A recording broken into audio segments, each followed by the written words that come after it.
سمندر واپس سے تخلیق پر قادر نہیں ہے۔ اذا دخل البحر، تو سمندر میں سوئی ڈبونے سے جتنی کمی ہوتی ہے اتنی بھی کمی نہیں ہوتی ہے۔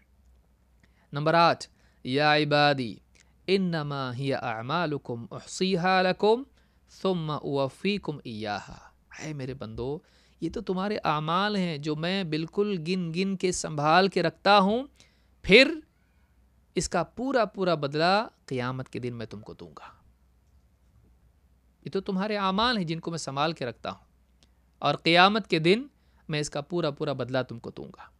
9، فمن وجد خیرا فلیحمد اللہ، تو جو دنیا میں یا آخرت میں کوئی خیر پائے اسے چاہیے کہ وہ اللہ کی حمد کرے، وہ اللہ کی حمد کرے۔ ومن وجد غیر ذلک فلا یلومن الا نفسہ، اور جو خیر کی بجائے کچھ اور پائے یعنی شر، جس کو دنیا میں یا آخرت میں اس پر شر آئیں، مصیبت آئیں، پریشانی آئیں، عذاب آئیں، فلا یلومن الا نفسہ، وہ کسی اور کو نہیں، وہ اپنے آپ کو ملامت کرے، وہ اپنے آپ کو دوش دے، کسی اور کو دوش نہ دے، وہ اپنے آپ کو ملامت کرے۔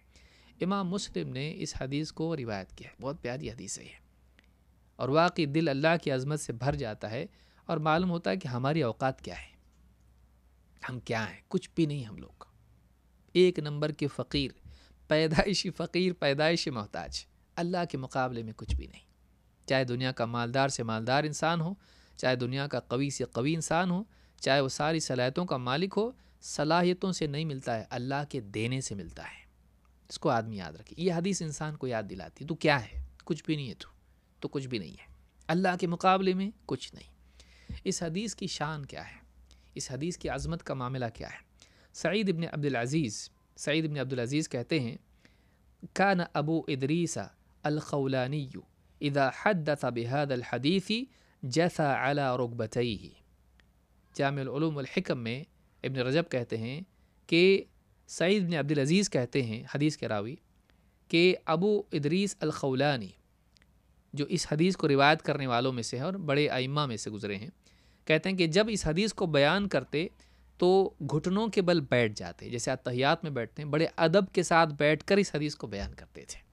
سلف کا یہ معمول تھا، یعنی ان کے نزدیک اللہ اور اس کے رسول کی بات کی بڑی عظمت تھی، اور بعض احادیث کی عظمت کی وجہ سے تو وہ ایک دم اور بھی زیادہ ادب کے ساتھ اس حدیث کو بیان کرتے، وہ بالکل یعنی گھٹنوں کے بل بیٹھ کر اتحیات میں ادب کے ساتھ اس حدیث کو بیان کرتے تھے۔ احمد بن حنبل فرماتے ہیں، هو اشرف حدیث لأہل شام، اہل شام نے جو حدیثیں روایت کی ہیں، پورے شام والوں نے جو بھی حدیثیں بیان کی ہیں، ان سب میں سب سے زیادہ اشرف و افضل، سب سے زیادہ شرف والی حدیث یہ ہے۔ اتنی بڑی حدیث ہے، عظمت والی حدیث ہے۔ آئیے اس کے جملوں کو سمجھنے کی کوشش کرتے ہیں۔ نمبر 1، پہلی بات کیا ہے، اب ایک ایک بات کر کے اس کو ہم سمجھتے ہیں۔ یا عبادی انی حرمت الظلم علی نفسی، اے میرے بندو میں نے ظلم کو اپنے اوپر حرام کر رکھا ہے، یعنی بندوں کو اللہ تعالیٰ اس بات کا اطمینان دلا رہا ہے میں ظلم نہیں کروں گا، نہ دنیا میں تکلیف کے اعتبار سے شرعی، نہ دنیا میں تکلیف کے اعتبار سے قدری، میں ظلم نہیں کرتا ہوں۔ لا یکلف اللہ نفسا الا وسعہا، کہ کسی کو اسی بات کا مکلف بنایا جائے گا جو اس کی استعداد میں ہے، اور اللہ رب العالمین دنیا میں کسی انسان پر اگر مصیبت ڈالتا ہے تو اللہ تعالیٰ اس کو ضائع نہیں کرتا ہے، بلکہ اللہ تعالیٰ اس کے بدلے میں اس کو اجر عطا فرماتا ہے اگر وہ اللہ کی خاطر صبر کرے، تو کوئی ظلم اللہ کی طرف سے نہیں ہے۔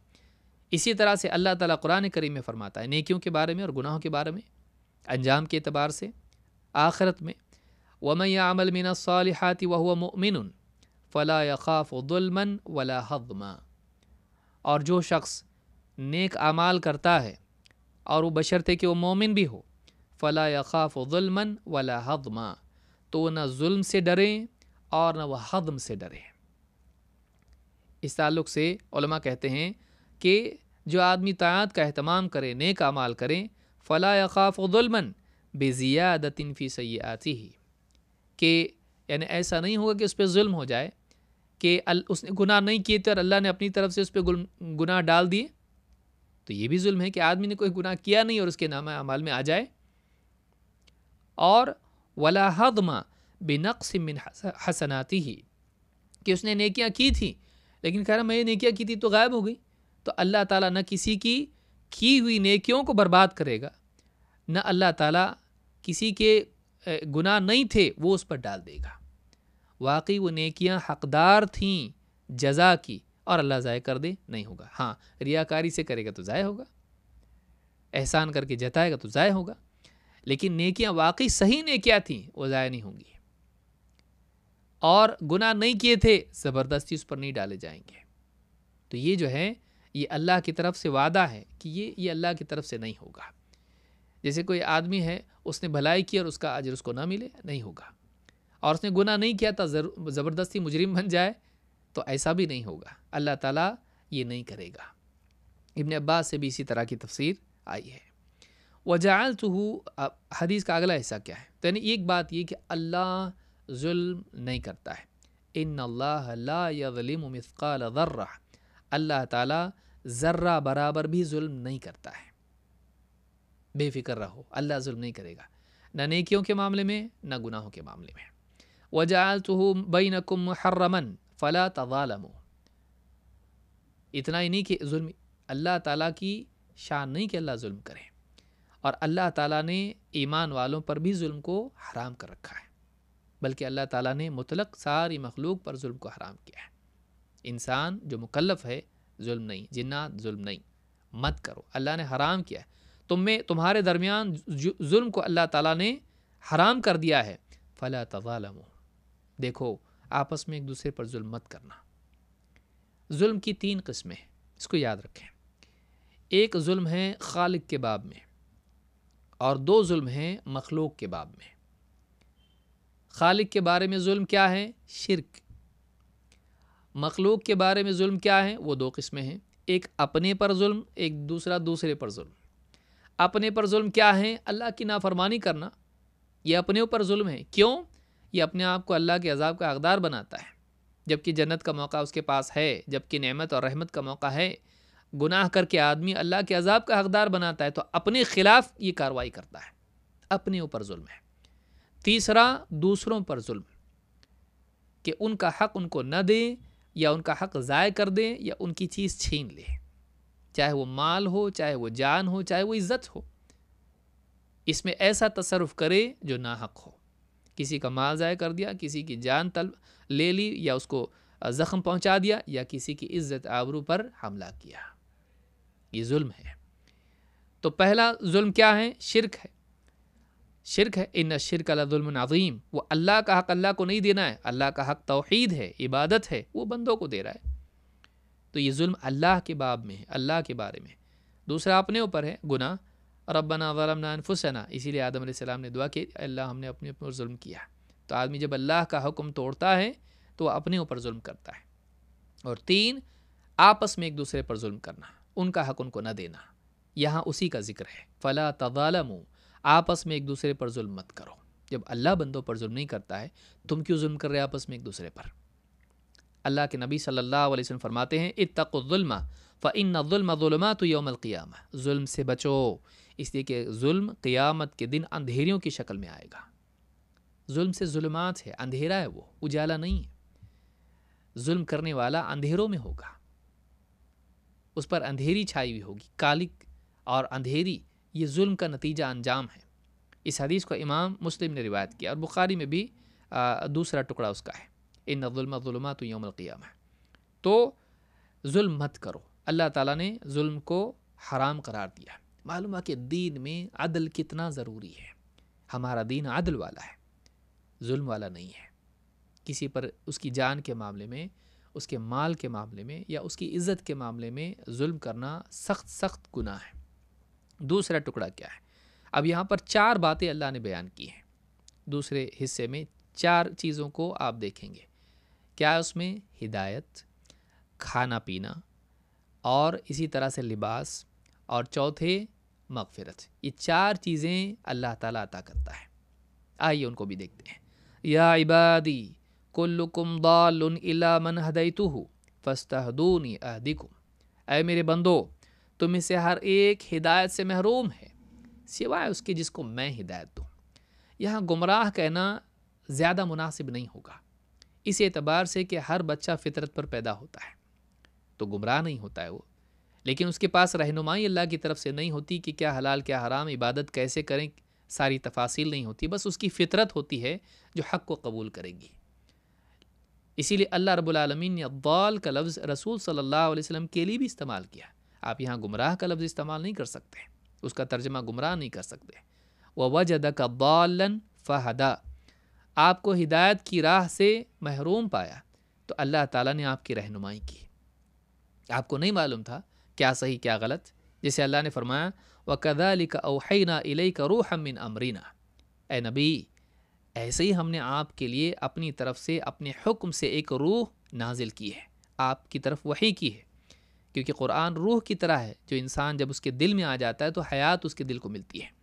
ما كنت تدری ما الکتاب ولا الایمان، ما كنت تدری ما الکتاب ولا الایمان، آپ کو نہیں معلوم تھا کہ کتاب کیا ہوتی ہے، ایمان کیا ہوتا ہے، آپ کو نہیں معلوم تھا۔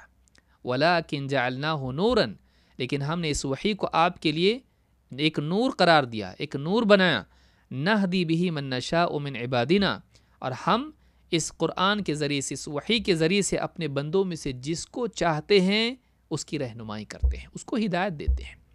وَإِنَّكَ لَتَهْدِي إِلَىٰ صِرَاطٍ مُسْتَقِيمٍ، اے رسول آپ صراط مستقیم ہی کی طرف لوگوں کی رہنمائی کرتے ہو۔ آپ اطمینان رکھو، آپ کو لوگ گمراہ کر رہے ہیں، پریشان نہ ہو، آپ دل چھوٹا نہ کریں، آپ ہدایت کی طرف ہی لوگوں کی رہنمائی کر رہے ہو، صراط مستقیم کی طرف ہی راہ دکھاتے ہو۔ تو یہاں پر اللہ نے کیا فرمایا، آپ کو نہیں معلوم تھا۔ تو یہ جو لا علمی ہے اس کو اللہ تعالیٰ نے وَوَجَدَكَ ضَالًّا سے تعبیر کیا ہے۔ تو نہ جاننا بھی ایک اعتبار سے راہ سے گم ہونا، نہیں جاننا، راہ نہیں معلوم، تو اس طرح کی حالت بھی یہاں پہ ذکر کی جا سکتی ہے۔ اللہ کے نبی صلی اللہ علیہ وسلم کے بارے میں برا ابن عازب رضی اللہ عنہ کہتے ہیں رأیت النبی صلی اللہ علیہ وسلم یوم الخندق ینقل معنا التراب، میں نے اللہ کے رسول صلی اللہ علیہ وسلم کو خود دیکھا ہے یوم خندق کے دن، خندق کی جنگ میں نے دیکھا کہ آپ ہمارے ساتھ مل کے مٹی منتقل کرتے تھے، مٹی اٹھا کے ڈالتے تھے۔ وَهُوَ يَقُولُ وَاللَّهِ لَوْلَا اللَّهُ مَا اهْتَدَيْنَا وَلَا صُمْنَا وَلَا صَلَّيْنَا، اللہ کی قسم اگر اللہ تعالیٰ ہمیں ہدایت نہ دیتا تو ہمیں ہدایت نہیں ملتی، اگر اللہ ہمیں ہدایت نہیں دیتا تو ہم ہدایت نہیں پاتے، ولا نہ ہم روزے رکھتے نہ نماز پڑھتے ہیں، ہم کو کیا معلوم ہوتا روزہ کس کو بولتے ہیں، ہم کو کیا معلوم ہوتا نماز کیسے پڑھتے ہیں۔ تو اگر اللہ ہم کو ہدایت نہیں دیتا تو ہم ہدایت نہیں پاتے، اللہ کی قسم۔ رسول صلی اللہ علیہ وسلم صحابہ کے ساتھ یہ کلمات کہہ رہے تھے، یہ رجز کے اشعار جو ہیں آپ پڑھ رہے تھے۔ اس کو امام البخاری اور مسلم دونوں نے روایت کیا ہے۔ تو اس سے ایک بات یہ معلوم ہوئی کہ ہدایت اللہ دیتا ہے، بندے کو چاہیے کہ اللہ سے ہدایت مانگے۔ اسی لیے سورہ فاتحہ میں کیا کہتے ہیں ہم لوگ، اہدنا الصراط المستقیم۔ آدمی کہے گا اسلام پہ تو آ گیا نا، اب بھی ہدایت، ہاں تو جیسے سانس کا محتاج ہے اس سے زیادہ ہدایت کا محتاج ہے۔ اگر اللہ کی رہنمائی مسلسل تجھ کو نہ ملے، توفیق تجھ کو نہ ملے، تو ہر دن تیرے سامنے گمراہی کے راستے آ رہے ہیں، ہو سکتا ہے پاؤں پھسل کے تو اس پہ چلا جائے۔ تو آدمی گمراہ ہو سکتا ہے، صراط مستقیم پر جمے رہنا اور ہر قدم صحیح راستے پر ڈالنا اس کے لیے ضروری ہے کہ ایک انسان اللہ سے ہدایت مانگتا رہے۔ تو یہاں پر یہ بات حدیث سے ملتی ہے کہ آدمی اللہ سے ہدایت مانگے، اللہ ہدایت دیتا ہے، مانگنے والے کو دیتا ہے۔ اس سے آگے کیا ہے، یا عبادی کلکم جائع الا من اطعمتہ فاستطعمونی اطعمکم، اے میرے بندو تم سب کے سب بھوکے ہو سوائے اس کے جس کو میں کھلاؤں، کھانا مانگو میں کھلاؤں گا۔ معلوم ہوا کہ انسان یہ نہ سمجھے میرا بزنس ہے، میری دکان ہے، میرے کھیت ہیں، میرے باغات ہیں، سب ہے میرے پاس، یہ بھی مانگنا، سامنے کھانا ہے وہ بھی مانگنا اللہ سے۔ ایک انسان ہمیشہ اپنے آپ کو اس بات کا محتاج سمجھے، اللہ نہیں کھلائے گا تو میں نہیں کھا سکتا۔ بعض اوقات سامنے پلیٹ رکھی ہوتی، ہارٹ اٹیک آیا گیا، سامنے کا کھانا چاہ رہا تھا، بڑی چاہت سے بنوایا تھا اس کے لیے، مر گیا، نہیں کھا سکا ہو، اللہ نے اس کے لیے مقدر نہیں کیا تھا، اللہ نے مقدر نہیں کیا تھا۔ بعض اوقات آدمی کھاتے کھاتے مر جاتا ہے، پھنس گیا حلق میں، مر گیا، منہ میں سے نکالتے ہیں نہیں تھا تیری تقدیر میں، تم مجھ سے کھانا مانگو میں تم کو کھانا دوں گا۔ آدمی چاہے کتنا بھی کمانے والا کیوں نہ ہو، وہ اپنے آپ کو ہمیشہ رزق کے معاملے میں اللہ کا محتاج سمجھے۔ ابراہیم علیہ السلام نے کہا جہاں دیکھیے پچھلے اس میں ہدایت آئی، ہدایت کے ساتھ جسم کی بقا کے لیے کھانا. اللہ تعالیٰ نے ابراہیم علیہ السلام کا قول ذکر کیا، کہا الذی خلقنی فہو یہدین، میرا اللہ کیسا ہے؟ جس نے مجھے پیدا کیا اور وہ میری رہنمائی کرتا ہے، مجھے ہدایت دیتا ہے. والذی هو یطعمنی ویسقین، اور وہی اللہ ہے جو مجھے کھلاتا ہے پلاتا ہے، وہی اللہ ہے جو مجھے کھلاتا ہے پلاتا ہے. تو ہدایت کے بعد کس کا ذکر کیا؟ کھانے پینے کا. تو انبیاء بھی اپنے آپ کو پینے میں اللہ کا محتاج مانتے تھے. آدمی یہ نہ کہ کھانا بھی کیا، اس کو بھی بڑی نعمت ماننا، کیا مطلب چھوٹی چیز ہے نا، چھوٹی چیز ہے، مر جائے گا نہیں ملے گا کھانا. تو جیسے انسان کے قلب کی بقا کے لیے، حیات کے لیے ہدایت ہیں، ویسے انسان کے جسم کی بقا کے لیے طعام و شراب ہے، کھانا پینا ہے.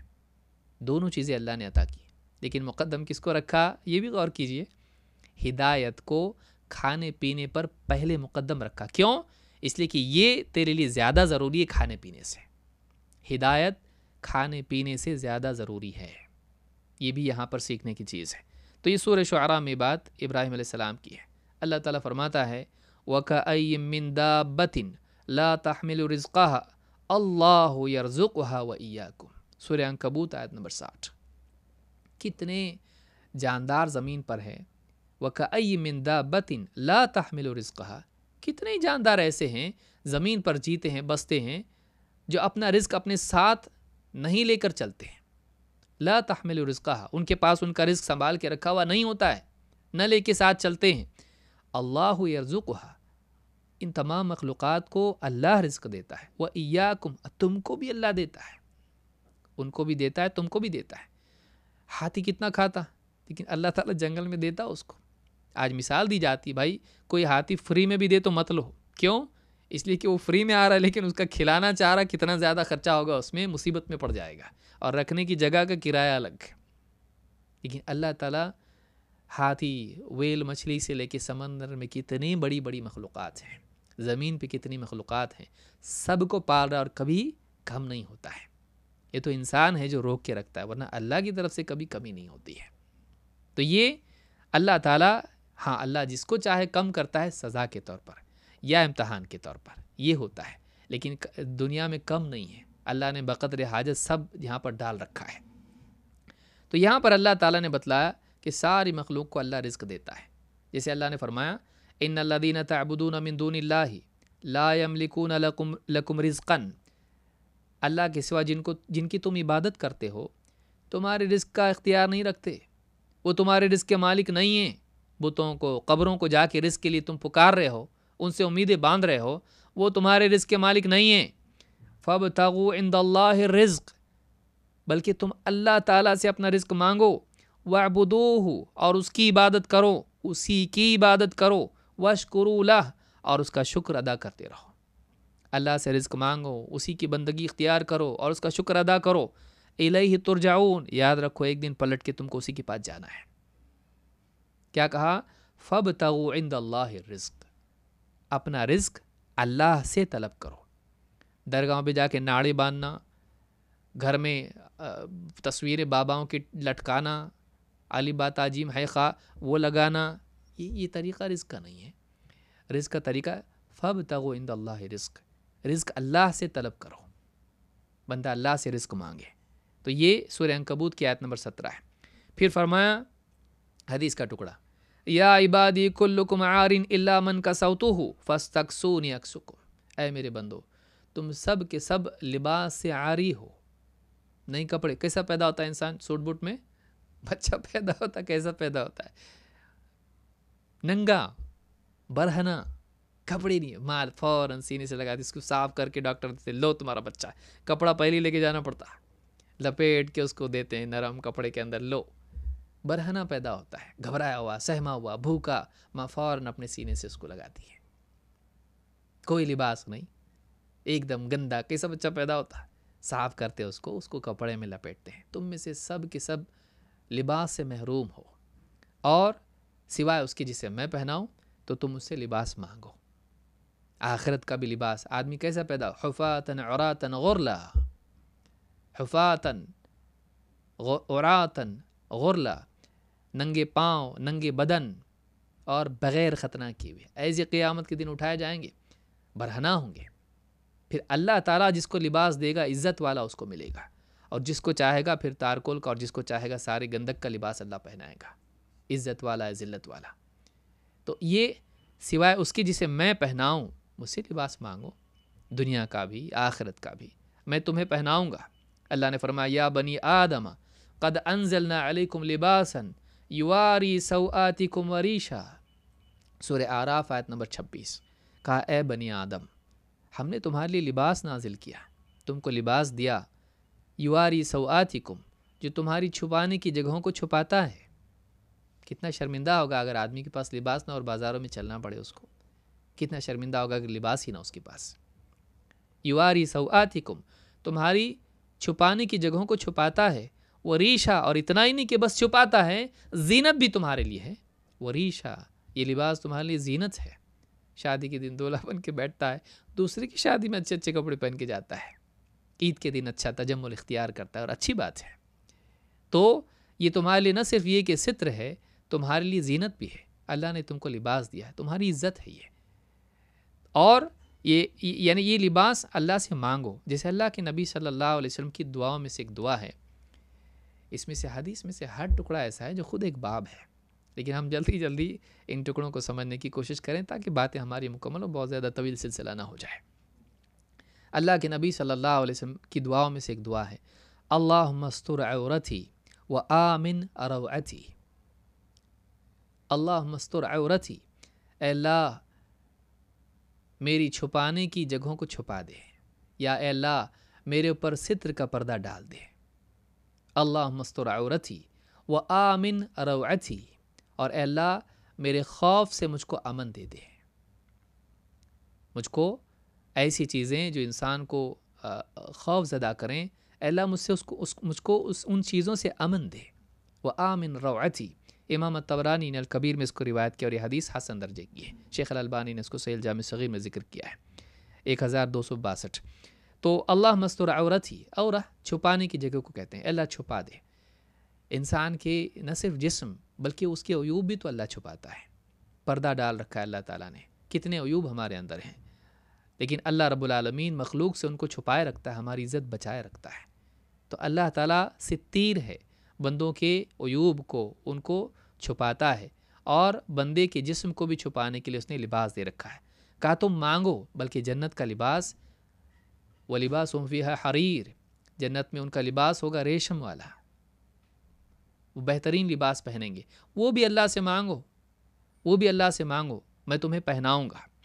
یا عبادی انکم تخطئون باللیل والنہار، یا عبادی انکم تخطئون باللیل والنہار، اے میرے بندو تم رات دن گناہ کرتے ہو، خطا کرتے ہو، غلطیاں کرتے ہو.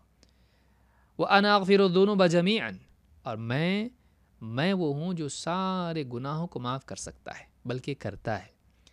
فَاسْتَغْفِرُونِي، تو تم مجھ سے ہی مغفرت مانگو، مجھ سے مغفرت کی دعا کرو. اغفر لکم، وعدہ ہے کہ میں تمہاری مغفرت کروں گا. اس میں انسان کے بارے میں بتایا تم خطا کار ہو، اللہ معاف کرنے والا ہے. مانگو معافی، بھاگو مت، معافی مانگو، اور اپنے آپ کو پاک مت سمجھو. نہیں کرتا میں غلطی کچھ بھی، کرتا تو بہت کرتا، مانتا نہیں. تو غلطی مان، اللہ کے آگے اعتراف کر، اپنی تقصیر کا اعتراف کر، اور اللہ سے امید رکھ، مایوس مت ہو. اللہ سے معافی مانگ، استغفار کر، بھاگ مت اللہ سے، گھمنڈ مت کر اللہ کے مقابلے میں، پاک مت سمجھ اپنے آپ کو. فلا تزکوا انفسکم، معافی مانگ اللہ سے. اغفر لکم، میں ضرور تیری مغفرت کروں گا، تم سب کی مغفرت کروں گا. یہاں پر مغفرت کا ذکر ہے. اللہ کے نبی صلی اللہ علیہ وسلم فرماتے ہیں ان اللہ عز وجل یبسط یدہ باللیل لیتوب مسیء النہار. اللہ تعالیٰ رات میں اپنے ہاتھ پھیلاتا ہے، اپنا ہاتھ رات میں پھیلاتا ہے تاکہ دن کا گناہگار توبہ کر لے. وَيَبْسُطُ يَدَهُ بِالنَّهَارِ لِيَتُوبَ مُسِيءُ اللَّيْلِ، اور دن میں اپنا ہاتھ پھیلاتا ہے تاکہ رات کا گناہگار دن میں توبہ کر لے. حَتَّى تَطْلُعَ الشَّمْسُ مِن مَغْرِبِهَا، یہاں تک کہ سورج غروب ہونے کی جگہ سے نکلے. سورج جہاں غروب ہوتا ہے وہیں سے واپس سے اللہ سورج طلوع کرے گا قیامت کے دن اللہ تعالیٰ، تو یہ یعنی قیامت کا دن آ جائے تو رات کا گناہ گار دن میں توبہ کر لے. یعنی بہت سارے گناہ ایسے جسے رات دن گناہ کرتے ہو. بعض تو وہ لوگ ہیں جو رات میں بھی کرتے دن میں بھی کرتے، بعض وہ لوگ ہیں جو دن میں نیک ہیں لیکن رات میں گناہ کرتے ہیں، یا جو موقع دیکھ کر رات میں گناہ کرتے ہیں، چاہے وہ زناکاری ہو، چوری ہو. بعض لوگ دن میں گناہ کرتے ہیں، رات میں سو جاتے ہیں، تجارت کرتے ہیں، جھوٹ بولتے ہیں، دھوکہ دیتے ہیں، چوری کرتے ہیں. تو رات کے گناہ گار بھی ہیں، دن کے بھی ہیں، بعض دونوں حالتوں میں گناہ کرتے ہیں. تو اللہ تعالیٰ رات میں بھی اپنا ہاتھ پھیلاتا ہے اور دن میں بھی، تاکہ بندہ کسی نہ کسی حال میں دن میں یا رات میں اللہ سے توبہ کرے. ایسا نہ ہو کہ رات میں گناہ کیا اور توبہ نہیں کر سکا، رات میں بھی توبہ کر سکتا ہے. دن میں گناہ کیا، دن میں بھی توبہ کر سکتا ہے. رات دن اللہ تعالیٰ اپنا ہاتھ پھیلاتا ہے تاکہ بندہ توبہ کرے. کس کے لیے ہے؟ اس کو کیا ضرورت ہے اللہ کو؟ یہ اللہ کی رحمت ہے، اس لیے اللہ تعالیٰ ایسا کرتا ہے. جو حدیث میں نے بیان کی مسلم کی ہے. کیوں ایسا کرتا ہے اللہ؟ اللہ تعالیٰ فرماتا ہے افلا یتوبون الی اللہ ویستغفرون. کیوں یہ اللہ تعالیٰ کی طرف نہیں پلٹتے، کیوں یہ رجوع نہیں کرتے، کیوں یہ واپس گناہوں کا راستہ چھوڑ کے اللہ کی طرف لوٹ نہیں آتے، کیوں یہ توبہ نہیں کرتے، کیوں یہ اللہ سے مغفرت کی دعا نہیں کرتے، کیوں یہ اللہ سے استغفار نہیں کرتے، کیوں نہیں، کیوں ایسا نہیں کرتے؟ واللہ غفور الرحیم. اللہ غفور الرحیم ہے، بڑا مغفرت کرنے والا، رحم کرنے والا ہے. جب کوئی گناہ والا نہیں تھا تب بھی اللہ غفور تھا، جب کوئی مخلوق رحم کے لیے نہیں تھی تب بھی اللہ رحیم تھا. اور اللہ کی رحمت سے بڑھ کے کسی کی رحمت نہیں، اور اللہ سے بہتر معاف کرنے والا، مغفرت کرنے والا کوئی نہیں. تو کیوں توبہ نہیں کرتے یہ؟ کیوں استغفار نہیں کرتے یہ؟ کیوں واپس پلٹ کے نہیں آتے؟ سورہ المائدہ کی آیت نمبر 74 ہے، 74. اس میں اللہ تعالیٰ نے بتلایا کہ اللہ تعالیٰ بندوں کی مغفرت یعنی مغفرت کرتا ہے، ان کی توبہ کو قبول کرتا ہے. اللہ نے فرمایا قل یا عبادی الذین اسرفوا علی انفسہم لا تقنطوا من رحمت اللہ ان اللہ یغفر الذنوب جميعا انہ هو الغفور الرحیم. سورہ زمر آیت نمبر 53. اللہ نے فرمایا کہ اے نبی آپ میرا پیغام بندوں تک پہنچاؤ کہ اللہ تعالیٰ فرماتا ہے اے میرے بندو جنہوں نے اپنے ہی خلاف حدیں پار کر دیں، اپنے ہی خلاف حدیں پار کر دی، نافرمانی کر کے، گناہ کر کے، لا تقنطوا من رحمت اللہ، اللہ کی رحمت سے مایوس مت ہونا. بہت پاپ کیے تم نے لیکن پھر بھی اللہ کی رحمت سے مایوس نہ ہونا. کیوں؟